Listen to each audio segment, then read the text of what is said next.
So, welcome to Jumbo IS and welcome to our lecture series called Daily News in Shorts. In this lecture series, we cover a particular day's current affairs in a short span of time within 30 minutes. The idea is that you get to cover your current affairs quickly so that you're left with your entire day covering other parts of your UPSC syllabus. Now, just after watching this lecture series, you need to revise this lecture as well. Just after watching this lecture in 30 minutes, revision is very important because it helps in consolidating these current affairs in your memory. Otherwise, you'll quickly forget them. Now, you can revise these current affairs from the notes provided by us, and these notes are provided on our Telegram channel. The link to our Telegram channel is provided in the comment section below this video. You just have to click on that link, it will take you to our Telegram channel, and from there you can download the notes for this lecture and do the necessary revision. Alright, let's begin today's discussion. First, let's take a look at the list of topics that we are going to cover today. Okay, so here's the list. Number one topic is MISHTI scheme for mangroves. Okay, this scheme was launched a couple of years back, but recently it was found that Gujarat has been the top performer under this scheme. So we'll talk about this scheme and what is the significance of mangrove forests. Then recently World Bank has come out with a report, and in that report it has given certain recommendations to India.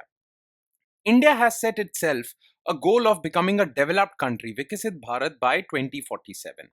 Now, World Bank has given India some recommendations that if India follows, those recommendations, if India follows, well, India can become a developed country, high income country. So we'll talk about those recommendations, okay? Then recently, India's ISRO's only space-based solar observatory, mission Aditya L1, has observed a solar flare and it has photographed it also. So we'll talk about this discovery as well as mission Aditya L1. And in the end, we'll talk about Jahan-e Khusrau festival, which celebrates Amir Khusrau, the 13th century poet, musician, and literary genius. Okay, so it would basically be a lesson in history, medieval history, but nonetheless it was mentioned in current affairs, so we will talk about it. So these are the four topics that we will cover today. Let's start discussing them one by one, starting with MISHTI scheme. Okay, so MISHTI scheme for mangroves. So Gujarat has emerged as a national leader in mangrove afforestation, covering 19,020 hectares in just 2 years under Centre's MISHTI scheme. Now, what is the full form of this MISHTI scheme? Mangrove Initiative for Shoreline Habitats and Tangible Incomes. Now, this scheme was launched in the budget of 2023-24, and the aim is afforestation of India's shoreline. Afforestation. So mangrove tree plantation and mangrove forest plantation would take place on India's coastline, shoreline, okay, shoreline coast, so that basically there are two objectives from this scheme. First of all, afforestation, protect India's coastline with these mangrove forests. These mangrove forests not only absorb carbon from the atmosphere, thereby fighting climate change, but they also protect the coastal population from storms, cyclones, and tidal waves. Okay, so basically, they not only protect coastal disasters, but they also absorb carbon, thereby preventing climate change. So that is why India launched this MISHTI scheme. Okay, so this was aim number one. The aim number two was that if you will grow mangrove forests, okay, you will basically rehabilitate the biodiversity of that region. It would also give rise to fisheries in that region, so you would generate income for fishermen. Plus, these mangrove forests can also provide an opportunity of ecotourism. Okay, so people can generate, coastal populations can generate income from it. So basically there were two goals. Number one was afforestation and various environmental benefits. Number two was generating incomes. That's why initiative for shoreline habitats and tangible income. That was the goal. All right. Now, what were the key features? What are the basic key features of this scheme, or we should say mangroves? Okay. Basically, key features of this scheme. So the idea is that from 2023 to 2028, in the span of 5 years, you grow 540 square kilometer of mangrove forests spread across nine coastal states and 4 UTs. Okay, the aim is it will not only give some environmental benefits, but would also generate sustainable income sources, like from fisheries and tourism for coastal populations. Plus, these mangrove forests strengthen shoreline from storms and rising sea levels. Okay. Plus, through this scheme, India will also honor its commitments made under Mangrove Alliance for Climate, which was launched. Mangrove Alliance for Climate (MCA) was launched at COP Conference of Parties 27 in Sharm el Sheikh, Egypt. Okay, there was a climate conference under UNFCCC. So, in that climate conference, Mangrove Alliance for Climate was launched, international alliance, and India is basically honoring its commitments under this alliance. So, India is basically growing mangroves. Okay, now what about mangroves in India? So, India contributes to nearly half of the total mangrove cover in South Asia. Now, in India, West Bengal has the highest mangrove cover, followed by Gujarat and then Andaman and Nicobar Islands. Okay, the other states are Maharashtra, Odisha, Andhra Pradesh, Tamil Nadu, Goa, Kerala. Now, what is the importance of mangrove forests? Well, they can store 10 times more carbon per hectare than terrestrial forests. Basically, mangrove forests grow on semi-aquatic lands. Okay, these trees, mangrove trees, have floating roots. Okay, so they grow on semi-aquatic systems. That is why it is said that mangrove forests basically store more carbon than terrestrial forests, forests on land. Okay, plus they can act as natural barriers against rising tides and storms. Clear? That is why mangrove forests are mostly found in coastal states, because coastal states, shoreline on coastal states provide this semi-aquatic environment. Clear? So this is mangroves in India. Now let's quickly jump to topic number 2, which is Vikisit Bharat at 2047. So World Bank report titled Economic Memorandum India highlights that for India to become a high income country by 2047, its per capita income must grow nearly 8 times current levels. The thing is that World Bank classifies countries. Okay? Some countries are high income countries. Then there are upper middle income countries. Then there are lower middle income countries. And then there are low income countries. Now, this classification is based on per capita income. Okay, so countries that have very high per capita income are categorized as high income, and then upper middle income, low income. Okay, now what is per capita income? Well, it is gross national income divided by population. So, per person, what is your income? Clear? Now, India has the fifth largest national income in the world, but India also has the largest population in the world.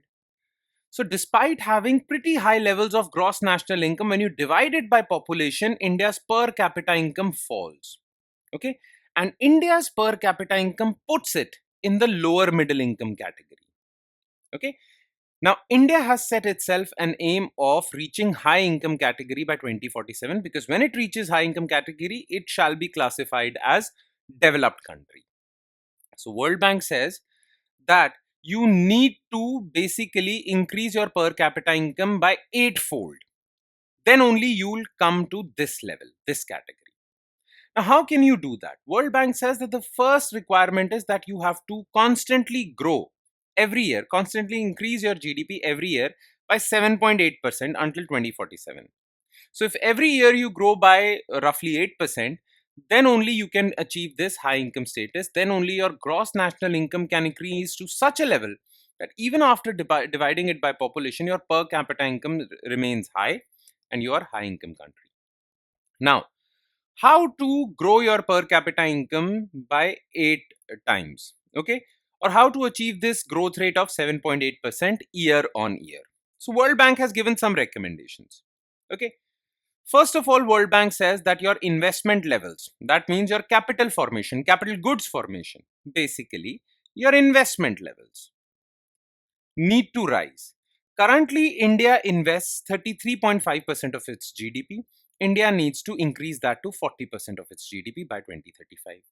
Plus, investment can be increased if India basically simplifies foreign direct investment norms and also simplifies the norms for MSME so that they can easily access loans. Only then these MSMEs would invest, because when they'll have easy access to loans, they would invest in new establishments. India's investment levels would rise. Then it says that you need to structurally transform your economy. Reduce agricultural employment. Currently, 45% of India's workforce is employed in agriculture. Reduce agricultural employment and balance it out with industrial and services sector employment. So, grow more jobs in industrial sector.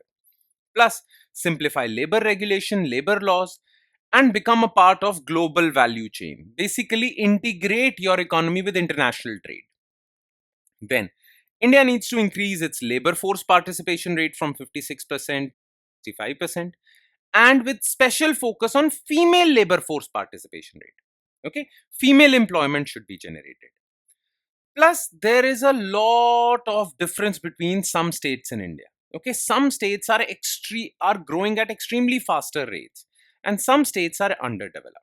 Okay, so some states in India can be categorized as industrialized states like Gujarat, Maharashtra, Karnataka, Tamil Nadu, and some states are underdeveloped.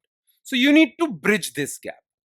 So World Bank says that less developed states should be supported by central government, especially for education, health, and infrastructure, and industrialized states should deepen economic reforms so that they can grow even further. Only then India can achieve this growth rate annually till 2047 and achieve the high income status. Now, as you can see on this map, World Bank group country classification by income level.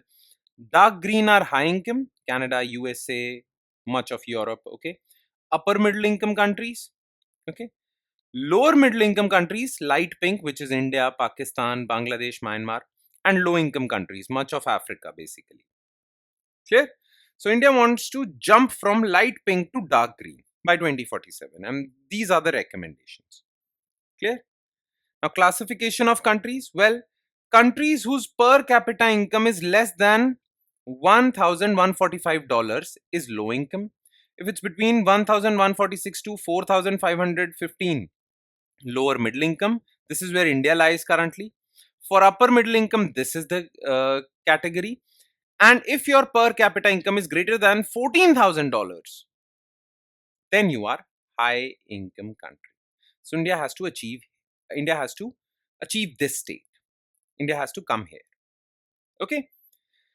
Now let's talk about ISRO. Okay. Aditya L1 mission. Okay. So India's first dedicated space-based solar mission, Aditya L1, has made a groundbreaking observation as one of its scientific instrument. So Aditya L1 mission is basically India's solar mission. And on this mission, there is a scientific instrument called SOOT, Solar Ultraviolet Imaging Telescope. Now, this telescope has spotted a solar flare. Now, what are solar flares? Look, our sun spits out highly energetic particles. So, sudden bursts of highly energetic particles from sun's atmosphere caused by magnetic field interactions are called solar flares. Now, these solar flares spread across the entire solar system. They reach Earth also. But Earth's own magnetic field protects its atmosphere from these highly charged energetic particles. Yet, these highly charged energetic particles, they destroy satellite communication because satellites are mostly outside Earth's atmosphere. They even destroy electricity grids also because they are highly energetic electromagnetic particles. Clear?